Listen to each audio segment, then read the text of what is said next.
Hi there folks, welcome to Dunsy's Guitar World. Although today I'm wearing a different hat. Well, technically I'm actually wearing the same hat, but I'm speaking in the capacity of a record collector. So I watched Andy Cloudy Milder's latest video, questions about vinyl, 15 questions, which were set by Scott at the Rock Scout. He mentioned 15 questions on a recent video and he wanted vinyl collectors to answer them. So what I'll do is I'll post the link to those two videos down below and you can check out Andy and Scott's channel. Both very knowledgeable heavy metal guys. Recommended. So without any further ado, let's bash on with the questions. Number 1. Name an album crying out for a reissue. Now I had to think about this.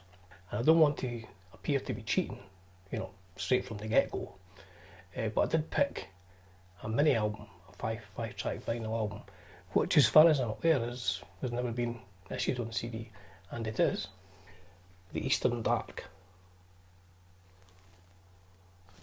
Long Live the New Flesh. Now this came out on What Goes On Records in Europe, and it came out in, I believe, 1986. So this is a 5-track EP. Now the Eastern Dark were an Australian band, and I have to say this is without a doubt one of my favourite records ever. It's like power pop punk before power pop punk was a thing. It really is incredible. Now sadly, the guitar player James Darroch was killed in a car crash on the way to a gig. I think the band were on the way to a gig and he was killed in a car crash. And this was the only official release. I do have a double vinyl thing, a sort of retrospective that came out, and this was the only thing that they actually put out at the time officially. I would love to see this on CD.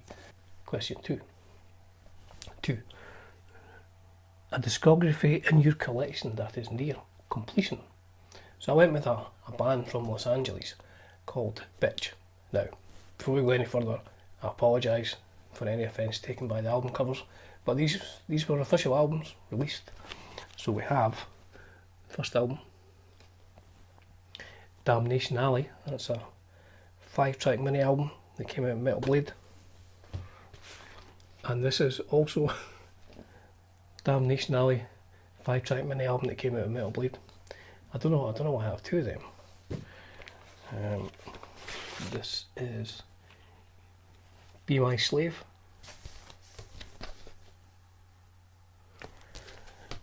Again, Metal Blade. That's a full album, that one. Then we have The Bitch Is Back on Metal Blade, surprisingly enough.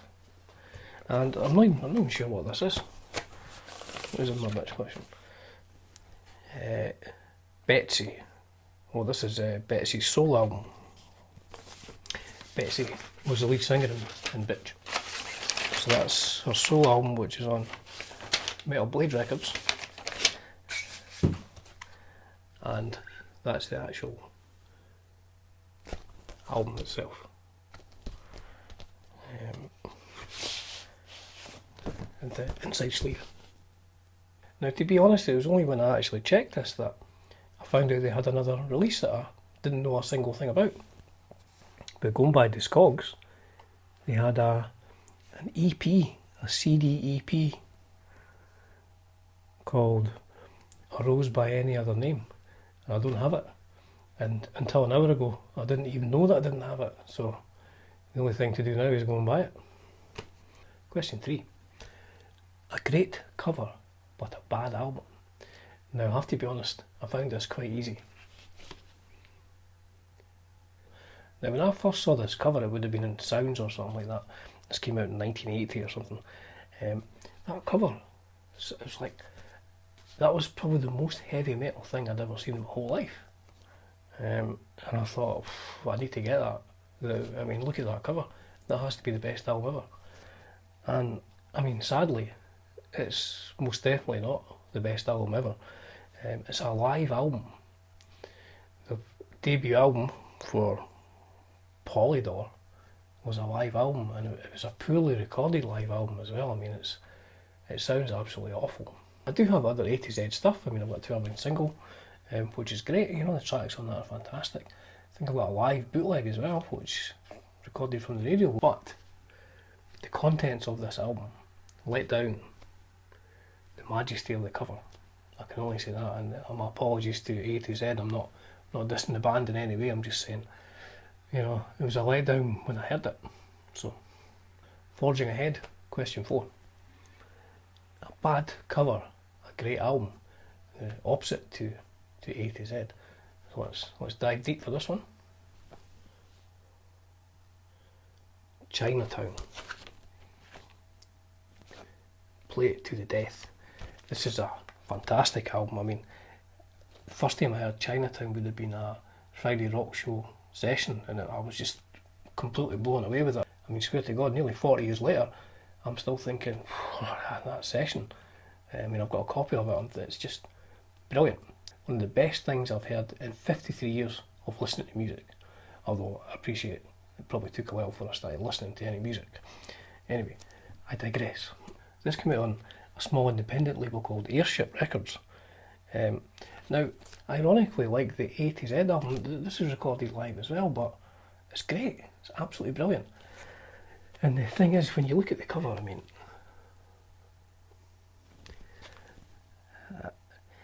you wouldn't buy that in 2020. I mean, if you saw that, you would think, that's probably rubbish. But if you see this, buy it, because it's absolutely fantastic. It's Chinatown are one of my favourite bands of all time. Heads down. So if you see this album, look past the cover, buy the vinyl. Okay, cheers. Question 5. A short album. Now this didn't take long to find, no pun intended. This is the shortest full-length album now, and this is a proper album. This came out on Sub Pop, and there are 11 songs on this. And the Dwarfs, Blood, Guts and Pussy. Again, my apologies for the content of this video. I mean no offence. This is just a record that one. Now, I've never seen the Dwarfs live. I don't know if they've ever played in Scotland, but I remember my friend Jim, who's known as Mad Jim to his friends, he's quite mad, he saw them in London, and the guitar player from the Dwarfs is called He Who Cannot Be Named.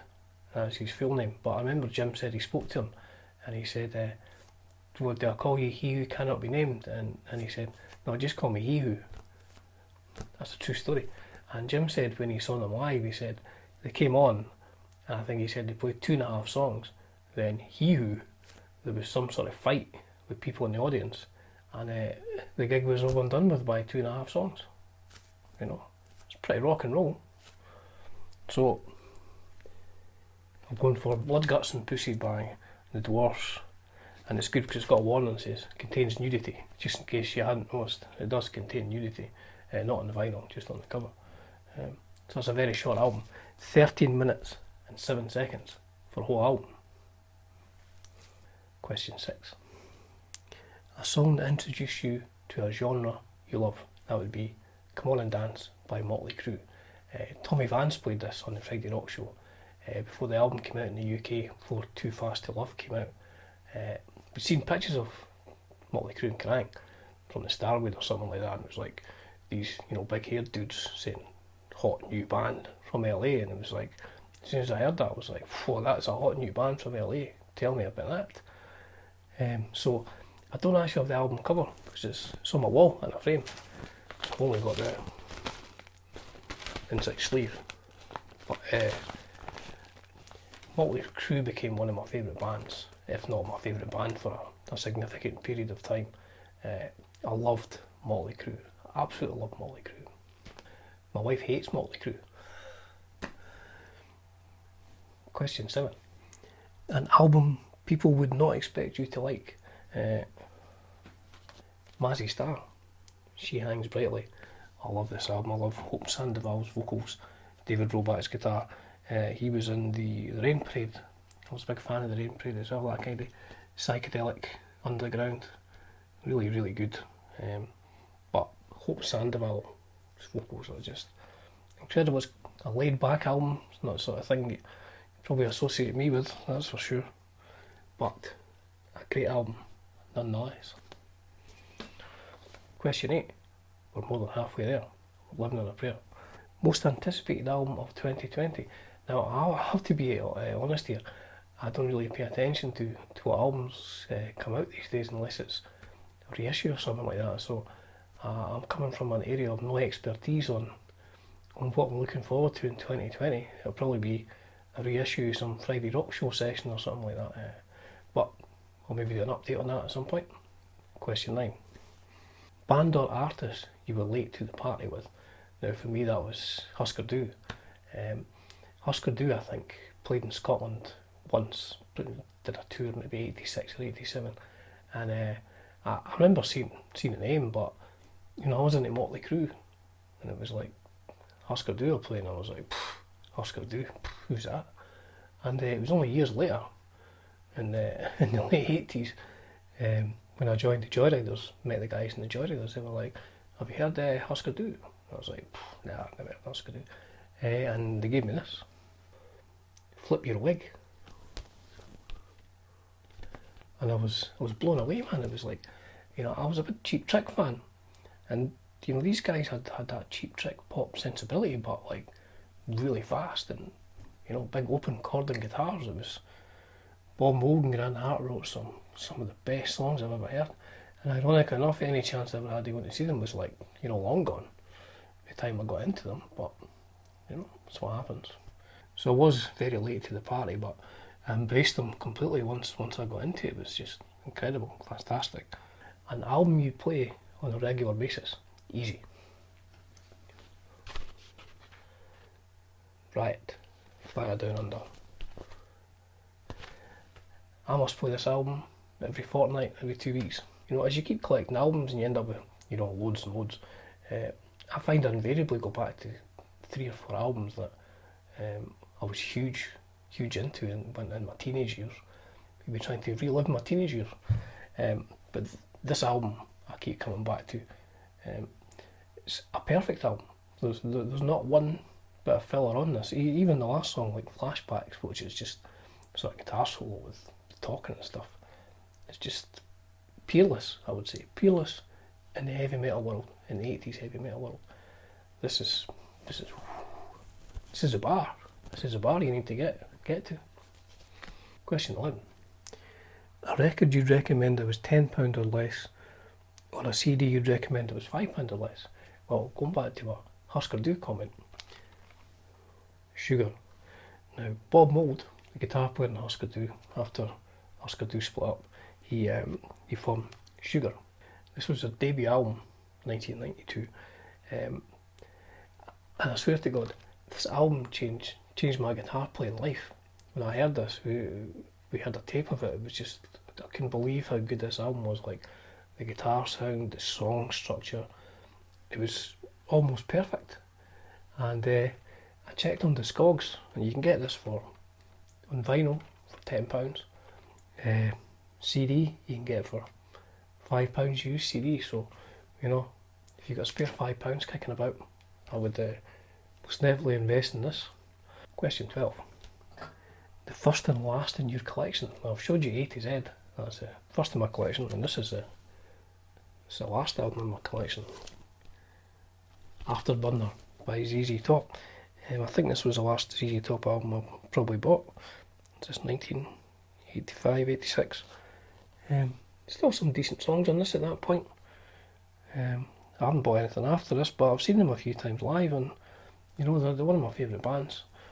Great band, and is it as good as the early stuff? No, I wouldn't say so, but is it a good album? I would say it was. Decent album anyway. We're almost there. Question 13. An album that changed your opinion of a band or artist? I'm going to go with Manson. No, Manson. It's not the Australian version. Manson. This is 6. Now this came out in 1998. Now I actually saw Manson live in 1997. I didn't know much about them, went to see them, and I think I left halfway through. It was just, the sound was terrible, the band were terrible, it was just completely unenjoyable. And then about 2 years later I got a copy of this CD and I was like, that's brilliant. Well, that must have been, I couldn't have been the band Manson that I saw. It was just a rabble, but it was, you know. The songs on this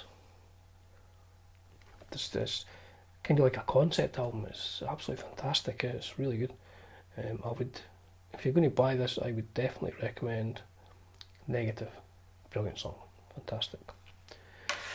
Let's go. Penultimate question, question 14. One album you save in a fire. Now I definitely save this. Quiet Riot 2, Japanese album, because signed by Rudy Sarzo. Signed and pen by Rudy Sarzo, and I think Kevin DeBro signed this as well. They supported Judas Priest in 83. They toured with Priest in 83. Quite a bizarre pairing that, Priest and Quiet Riot, but it was great. So we definitely save this one. You know, I'm unlikely to get these autographs again, especially poor Kevin, who's sadly passed away. But this is I like this album. You know, it's one of the recent albums with Randy on it. It's good. There's some sort of very Slade-ish in parts, very sort of 70s pop rock, but good. And Randy's got a fantastic bow tie and waistcoat set, really good. So I would save that in the fire, but mainly because it's not mine, it's my friend Craig's. He gave me on permanent loan, and you know, I wouldn't let that go. The last question, thank God for that, Dunsy, shut up. A debut album from 1986. Now I struggle with this because there's a lot of good debuts in 1986. I went for something a bit left field. The Vinnie Vincent Invasion. I mean, look at the hair on these guys. Look at Vinnie's hair. That chap's hair. Oh, this hair's not so good. And Dana Strum's hair. I mean, as hair goes, this is up there with the best. But this is one of these albums. It's almost so ridiculous.